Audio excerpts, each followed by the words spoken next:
Rẹ̀mí Chanta TV ló gbòde èrò yá wá wò èrò yá. lóto náà wà wá o òṣìṣẹ́ lóto náà wà wá wọ́n ní àti bàbá o káàkì Kessington o. Ìbàdàn ọdún kan ni. wọ́n ní àti bàbá o káàkì Kessington o. òṣìṣẹ́ lóto náà wà wá. ẹ̀sùn ẹ̀kú ọdún ẹ̀sìn kó àṣeyẹ. Ẹ̀fẹ̀ sọ́ọ̀nù ọlọ́rẹ̀. Dr. Kessington Adebutu.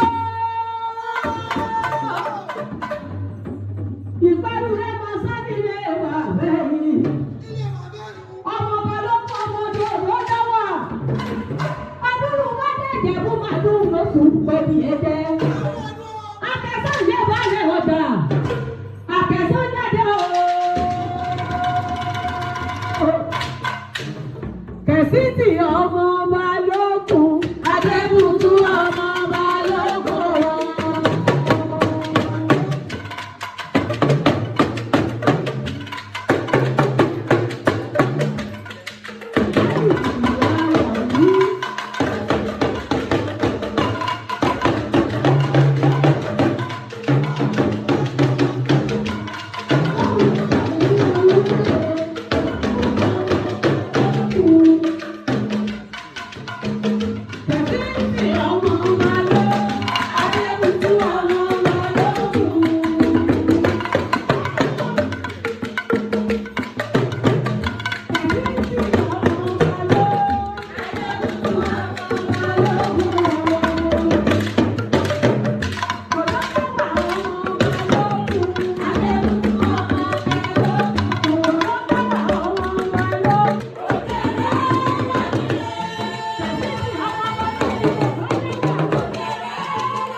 Maladia Okotomaga. Ayekaje bohun ni wini. Ayekaje bohun ni wini. Ayekaje bovenie doku sodun agemo. Ọmọ alagemo bi ndowini. Kuseni to meku ogbo sari. Ba lo meku ogbo remo. Ọmọ biju jebu. Ibo pe jatole. Ọmọ more yedan Maroko. Moroko te yo si ti lo. Ani ndego nílé ebo lágẹmọ ebo lówó jẹ títọ́ jẹ̀bú owó àgbà jẹ̀bú owó kúkúrú jẹ̀bú owó gíga jẹ̀bú owó ọmọ balógun dòdó ń dáwà ẹmọ nà ọmọ balógun ẹni nà ọmọ balógun láti ìyàwó lú ẹsẹ̀ gírí agbóde owó túbọ̀ owó kíngò owó lótò owó ọ̀gá rẹ̀sì bàbá ìjọ.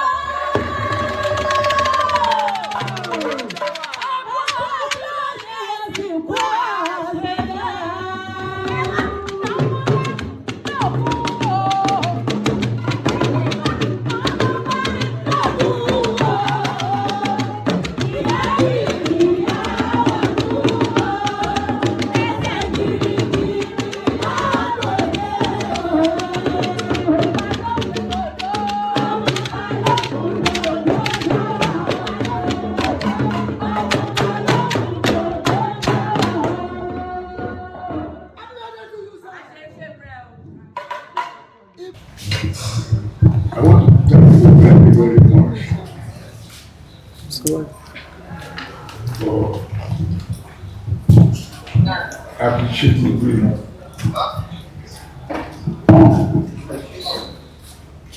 I must say that what I've said today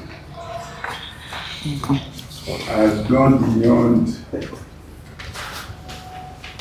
employee and employer.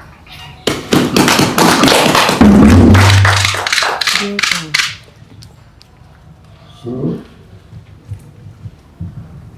I would rather say the relationship between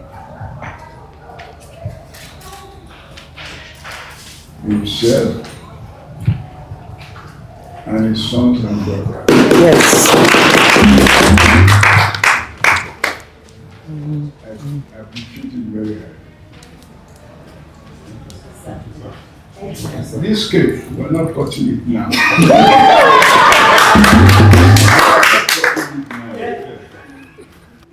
This performance cannot go undocumented.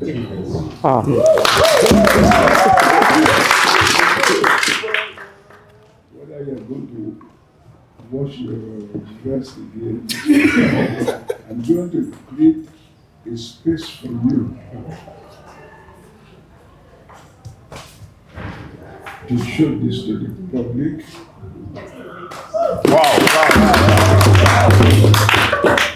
ẹ ṣe kú fẹ́ ẹ wá téèyàn ò bá fẹ́